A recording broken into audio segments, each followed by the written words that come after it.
Hi everyone.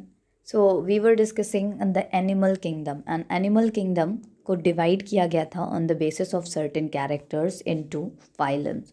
सो सारे characters हम लोगों ने डिस्कस कर लिए हैं ऑलरेडी कि किन कैरेक्टर्स के बेसिस पे एनिमल किंगडम को फाइलम में डिवाइड किया गया है. सो एज कैरेक्टरिस्टिक्स ओवर हो चुके हैं, सो अब हम फाइलम्स की तरफ बढ़ते हैं. सो जो पहला फाइलम है किंगडम एनिमेलिया में, that is phylum Porifera. Phylum Porifera को नेम दिया गया पॉरीफेरा बिकॉज इनकी जो इंटायर बॉडी होती है उस पर माइन्यूट पोर्स प्रेजेंट होते हैं, एंड एज इनमें माइन्यूट पोर्स प्रेजेंट है सो इस इंटायर ग्रुप का नाम पॉरीफेरा रख दिया गया. इन पॉरीफेरेंस को स्पॉन्जेस भी कहा जाता है बिकॉज ये बहुत ही सॉफ्ट बॉडीड ऑर्गेनिज्म होते हैं विथ माइन्यूट पोर्स. जैसा कि आपने स्पॉन्जेस में, अदर स्पॉन्जेस में देखा हो, बहुत माइन्यूट पोर होते हैं, इनकी बॉडी बहुत सॉफ्ट होती है. सो पॉरीफेरा का नाम पॉरीफेरा रखा गया बिकॉज इसमें माइन्यूट पोर हैं, एंड स्पॉन्जेस बिकॉज पोर्स हैं एंड सॉफ्ट हैं. These are the simplest organism. सबसे सिंपल ऑर्गेनिज्म हैं.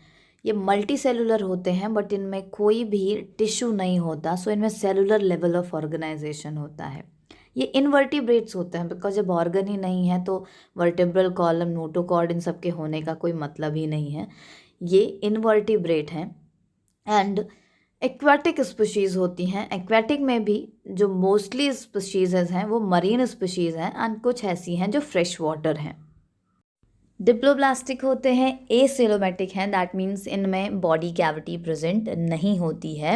एंड अगर इनकी सिमेट्री की बात की जाए, बॉडी सिमेट्री की, तो जो मेजॉरिटी है वो तो एसिमेट्रिकल होती है. ना तो आप इनको बाइलेटरली डिवाइड कर सकते हैं इनमें, दैट मीन्स इनमें कोई रेगुलर शेप नहीं होता है, इरेगुलर इन शेप होते हैं. बट कुछ स्पीशीज़ ऐसी हैं जो रेडियली सिमेट्रिकल होती हैं. इनका हैबिटेट तो वाटर है, ये तो आपको पता चल ही गया है. इनमें से कुछ स्पीशीज सेसाइल या सॉलिटरी होती हैं. सॉलिटरी या सेसाइल का मतलब है दे लिव अलोन, बट कुछ स्पीशीज वो ग्रुप में रहना पसंद करती हैं, दैट मीन्स वो कॉलोनियल होंगी. इनकी जो एंटायर बॉडी होती है वो बॉडी कवर्ड होती है with minute pores, and one central opening is also present. एक सेंट्रल ओपनिंग होती है, बाहर की तरफ माइन्यूट पोर्स होते हैं. ये जो माइन्यूट पोर्स होते हैं, इन पोर्स को ऑस्टिया कहा जाता है, एंड ये central opening is called osculum. So ostia and osculum एक सेंट्रल कैविटी का फॉर्मेशन करते हैं, and that central cavity is called spongocoel. Coel word का मतलब होता है कैविटी, बट ये सीलोम वाली कैविटी नहीं है, ये स्पॉन्जेस की कैविटी है, that's why this is called spongocoel. Spongocoel या ये कैविटी हेल्प करती है इनको to obtain their nutrients. Food में हेल्प करती है, डाइजेशन में हेल्प करती है, रिमूवल ऑफ वेस्ट में हेल्प करती है, बिकॉज इनमें कोई ऑर्गन सिस्टम नहीं होता है. सो जो स्पॉन्जोसील की कैविटी होती है, it is lined by special type of cell that is called choanocyte cell और कॉलर सेल. स्पॉन्जोसील में ऑस्टिया के through nutrients and other thing enter करती हैं, ये डाइजेस्ट कर ली जाती हैं by the cell, and then remaining जो प्रोडक्ट होता है, जो रिमेनिंग थिंग्स हैं, वो ऑस्कुलम के थ्रू बाहर निकल जाती हैं. So this is how the spongocoel work. Sponges में वाटर कैनाल सिस्टम ही हेल्प करता है इनमें to obtain the food, help in removal of waste material and respiration. इनमें डाइजेशन इंट्रा सेलुलर होता है. इंट्रा सेलुलर डाइजेशन क्या है ये पहले ही हम डिस्कस कर चुके हैं. इनकी बॉडी जो होती है बहुत सॉफ्ट होती है, एंड ये एक्वाटिक स्पीशीज़ हैं तो इनको भी एनिमीज से खतरा होता है, इनके भी दुश्मन होते हैं. सो इनकी बॉडी एक्सटर्नली कवर्ड होती है स्केलेटन से, and that is called the exoskeleton. So इनमें स्केलेटन एक्सटर्नल होता है, and that skeleton is made of spicules. Spicules minute rod like structures होते हैं, एंड इन स्पिक्यूल्स का फॉर्मेशन होता है either by calcium carbonate or silica, that means siliceous or calcareous, and siliceous and calcareous spicules या इसको spongin कहते हैं. now living organism है, लिविंग ऑर्गेनिज्म है तो रिप्रोडक्शन भी होगा इनमें. इन ऑर्गेनिज्म में भी रिप्रोडक्शन होता है. पहले तो ये हर्मोफ्रोडाइट होते हैं. Hermaphrodite that means male and female reproductive part एक ही स्पीशीज में प्रेजेंट होता है. सो ये हर्मोफ्रोडाइट हैं. इनमें एसेक्सुअल एंड सेक्सुअल दोनों टाइप का रिप्रोडक्शन होता है.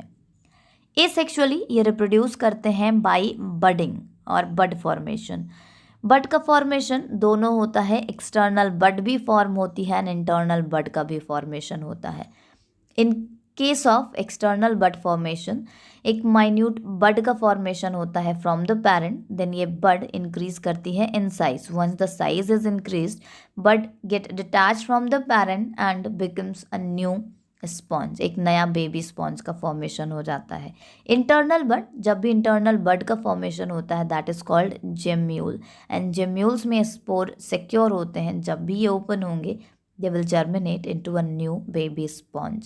They also reproduce by fragmentation. Fragmentation, अगर इनका पार्ट स्प्लिट कर गया, बिकॉज ये मल्टी सेलुलर ऑर्गेनिज्म है, ऑर्गन नहीं है, तो कोई भी प्रॉब्लम नहीं होगी। सो जब भी कोई पार्ट इनका डिटैच हो गया वो वापस से डेवलप हो जाएगा इनटू न्यू ऑर्गेनिज्म। इनमें रीजनरेशन की प्रोसेस भी होती है। तो एसेक्सुअली डिफरेंट मेथड से रिप्रोड्यूस करते हैं, budding, internal external both, fragmentation and regeneration. Sexually ये रिप्रोड्यूस करते हैं by gamete formation. Male and female gamete का फॉर्मेशन होता है।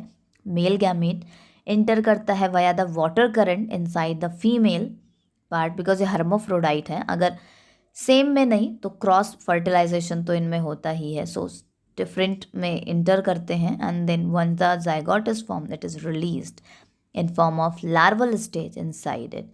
सो लार्वा वर्ड यूज़ किया, दैट मीन्स इनमें जो डेवलपमेंट होगा वो इनडायरेक्ट डेवलपमेंट होगा।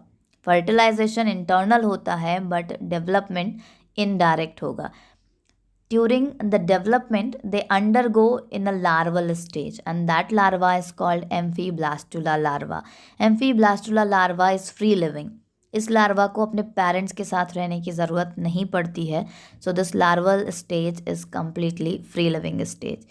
कुछ एग्जाम्पल्स हैं पोरिफेरा के, Sycon, Euplectella, euspongia, Spongilla. These are the examples of sponges. Sponges में सेंस ऑर्गन्स नहीं होते हैं, नर्वस सिस्टम नहीं होता, but still they can identify, they can recognize the food. उनको अपने फूड वगैरह इनकी सेल्स आइडेंटिफाई कर सकती हैं। स्पॉन्जेस के यूजेस क्या हैं? स्पॉन्जेस मेनी वेज में यूज़ किए जाते हैं। पहले तो डेकोरेशन में यूज़ होते हैं, बाथ में यूज़ होते हैं। स्किन एक्सफोलिएट की जाती है, जो डेड स्किन होती है लोग यूज़ करते हैं स्पॉन्जेस को to exfoliate the dead skin. It is used in the cosmetic, makeup application के टाइम पे भी स्पॉन्जेस यूज़ किए जाते हैं। So these are the uses of sponges. Now this Porifera first phylum is over. Second phylum I'll discuss in the next video. Till then, revise it.